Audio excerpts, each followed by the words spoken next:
रोज की रोटी कलाम मुकद्दस मास्टर रोकस बरकत के साथ। Hallelujah, praise the Lord. मसीह यीशु के बबरकत खूबसूरत और फतेहमंद नाम में आप सबकी सलामती चाहता हूँ। रोज़ की रोटी बाइबल स्टडी में आप सबको वेलकम कहता हूँ, खुश आमदेद कहता हूँ। मुअज़्ज़ज़ सामीन गरामी, आए कलाम मुकद्दस की तरफ तवज्जो करें। खुदा का खादम होते हुए आप सबके लिए खुदा बाप, खुदा बेटे, खुदा रूह कुदस की बरकत चाहता हूँ। इस ईमान के साथ आपकी खिदमत में हर रोज़ हाजिर हूँ कि आप खुदा के फजल से सलामती के साथ हैं और खुदा के कलाम को आप खुशी के साथ सुनते हैं।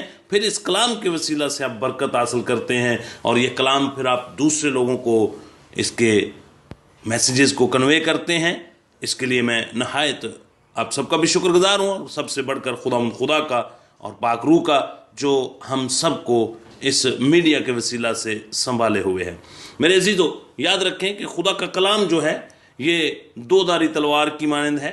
ये बंद बंद और गूदे गूदे में से गुजरता है। जब हम इसको गौर से और ईमान के साथ पढ़ते हैं, सुनते हैं और फिर इसको कबूल करते हैं तो ये हमारे लिए बरकत का बायस बनता है, हमारे लिए शफा का बायस बनता है, हमारे लिए नाउमीदी में उम्मीद का बायस बनता है। इसलिए आए कलाम मुकद्दस की तरफ तवज्जो करें। याद रखें, कलाम अक़दस के अंदर लिखा हुआ है, यशायाह नबी का सहीफ़ा और उसका 40 बाब और उसकी आयात मुबारका 8 के अंदर, हाँ घास मर जाती है, फूल कमलाता है, पर हमारे खुदा का कलाम अब तक कायम रहता है। मेरे अज़ीज़ों, ये कलाम कायम रहने वाला है। जब आप इसको सुनते हैं और इसको जब दूसरों तक शेयर करते हैं, इसके वसीला से आप बरकत पाते हैं, आपके ख़ानदान में बरकत होती है। अजीज़ों, आएँ कलाम मुकद्दस की तरफ तवज्जो करें। कलाम मुकद्दस में से नए साल के तल्लक से पाकिस्तान के बारे में हम कलाम अक़दस में से सीख रहे हैं। फिर उसने ये तमसील कही कि किसी ने अपने पाकिस्तान में एक अंजीर का दरख्त लगाया था, वो उसमें फल ढूंढने आया था और ना पाया। अजीज़ों, आए कलाम अक़दस में से चंद आयात मुबारका अपनी रहबरी और रहनुमाई के लिए और सीखते हैं। यशायाह नबी का सहीफ़ा, अगर आपके पास बाइबल मुकद्दस मौजूद है तो ज़रूर अपने हाथ में लें, अगर नहीं है तो आप कॉपी पेंसिल ले लें और इन आयात मुबारका को नोट करें और शाम को अपने ख़ानदान के साथ, अपने फैमिली मेम्बरान के साथ, अपने घरों में शाम की शुक्रगुजारी की कुर्बानी का एहतमाम करें, इबादत का एहतमाम करें और उसमें इन आयात मुबारका को ज़रूर स्टडी किया करें। फिर इस कलाम को सुन के दूसरे तक इसको शेयर किया करें ताकि खुदा आपको इसके वसीला से बरकत दे। यशायाह नबी का सहीफ़ा और उसका 5 बाब और उसकी आयात मुबारका जो है वो हम 2 जो है वो तलावत करेंगे।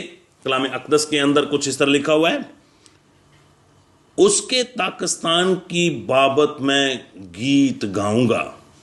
मेरे महबूब का पाकिस्तान एक ज़रखेज़ पहाड़ पर था और उसने उसे खोदा और उससे पत्थर निकाल फेंके और अच्छी से अच्छी ताकें उसमें लगाईं और उसमें बुर्ज बनाया और एक कोलू भी उसमें तराशा और इंतज़ार किया कि उसमें अच्छे अंगूर लगें, लेकिन उसमें जंगली अंगूर लगे।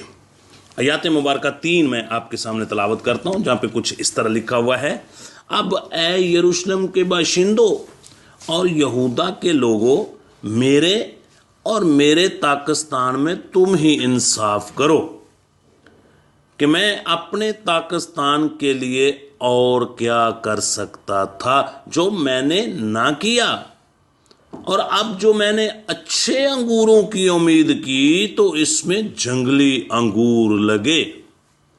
कलाम अक़दस का पढ़ा सुना जाना हम सब के लिए और कबूल किया जाना बरकत का बायस हो। मेरे अज़ीज़ों, यहाँ पर पाकिस्तान का जो मालिक है, जो पाकिस्तान को लगाने वाला है, वो एक गिला और शिकवा का ज़हार करता है। वो इस गिले और शिकवे को इस तरह बयान करता है कि मैंने अपने पाकिस्तान के लिए क्या कुछ नहीं किया। मैंने अपने पाकिस्तान के लिए सबसे पहले उसकी ज़मीन को खोदा, मैंने उसके अंदर से जो पत्थर थे वो निकाल दिए पथरीली ज़मीन को, सख्त ज़मीन को मैंने नरम किया ताकि ये ज़मीन जो है ये अच्छा फल लाने का सबब बने। फिर मैंने उसके अंदर जो बीज या ताक है वो मैंने अच्छी से अच्छी लगाई। सबसे अच्छे बीज का मैंने इंतखाब किया, सबसे अच्छी ताकों का मैंने इंतखाब किया, और फिर मैंने उस ताकिस्तान के चगिर्द एक बाड़ भी लगा दी। फिर मैंने उस ताकिस्तान के अंदर एक कोलू भी लगा दिया। फिर मैंने उस ताकिस्तान के अंदर एक बुर्ज बनाया ताकि दुश्मन जो है वो उस पर हमलावर ना हो सके। मैंने उसकी प्रोटेक्शन के लिए सब वो काम किए जो उस पाकिस्तान के लिए ज़रूरी थे, जो उन पौधों के लिए ज़रूरी थे, जो उन दरख्तों के लिए ज़रूरी थे, ताकि दुश्मन उसके ऊपर हमलावर ना हो, दुश्मन उसके अंदर कड़वे दाने ना बीज जाए, दुश्मन उसमें कड़वे दानों का बीज का छट्टा ना देकर चला जाए, और कोई दुश्मन उसके लिए कोई ऐसा हरबा इस्तेमाल ना करे जिससे पाकिस्तान को नुकसान हो। मैंने ये सब कुछ किया।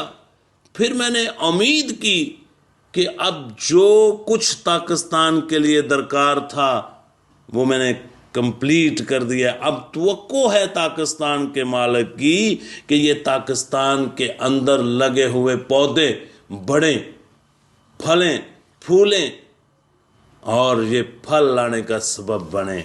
मेरे अजीज़ों, लेकिन जब उसने देखा कि मेरी तवक्को के मुताबिक इसमें फल ही नहीं लगा, फिर वो इस बात का गिला और शिकवा करता है और कहता है कि अब तुम ही इस बात का इंसाफ करो कि मैंने अपने पाकिस्तान के लिए क्या कुछ ना किया। मैंने तो अच्छे अंगूरों की तवक्को की, मैंने अच्छे फल की तवक्को की, मैंने इस पाकिस्तान को कितने सालों से मैं इंतज़ार कर रहा हूँ कि ये पौधे जो लगाए गए हैं ये आहिस्ता आहिस्ता बढ़ें, और बढ़ते हुए मैंने इसमें बागबान का भी इंतखाब किया ताकि ये फल लाने का सबब बने, इसकी देखभाल हो सके। मगर इसमें जब फल का वक्त आया तो जंगली अंगूर। मेरे अजीज़ों, ये नया साल, आज का नया दिन जो खुदा ने हमारी ज़िंदगी में बख्शा है, हमें गौर करने की ज़रूरत है। हम इस दुनिया में रहते हुए खुदा का पाकिस्तान हैं। हम इस पाकिस्तान में खुदा हमसे भी तवक्को करता है। खुदा हमसे भी, जो हमारा खालिक है, ये तवक्को करता है, उम्मीद रखता है कि ये मेरा बेटा फल लाने का सबब बनेगा, जो कि रूहानी फल हैं, जो रूह कुद्दुस की नेमतों के बाद फलदार ज़िंदगी जो है इस दुनिया में गुजारेगा। ओ मेरे अज़ीज़ों, इस नए साल में हमें ज़रूरत है, इस नए दिन में हमें ज़रूरत है कि हम अपनी अपनी ज़िंदगी पर गौर करें। वो खालिक जो है जिसने हमें इस दुनिया में खुदा ज़िंदगी और ज़िंदगी की सांसें बख्शी हैं ताकि हम उसके कलाम के मुताबिक फलदार ज़िंदगी गुजार सकें। आज मेरे अज़ीज़ों, गौर करने की ज़रूरत है। अगर हमारी ज़िंदगी से फल नहीं है तो फिर पाकिस्तान का मालिक आकर बागबान को यही कहता है कि ये दरख्त क्यों जगह को रोके हुए है, इसको काट दिया जाए। मेरे अज़ीज़ों, खुदा ने हमें एक नया चांस दिया है, नया दिन दिया है, नई सुबह दी है, नया महीना दिया है और नया साल बख्शा है ताकि इस साल में, इन लम्हात में हम खुदा के कलाम के मुताबिक अपनी ज़िंदगी को डालें। मेरे अज़ीज़ों, वक्त है कि हम खुदा के कलाम को पहला दर्जा दें और अपनी ज़िंदगी से फल पैदा करें। God bless you. खुदा आपके साथ हो, खुदा आपको बरकत दे।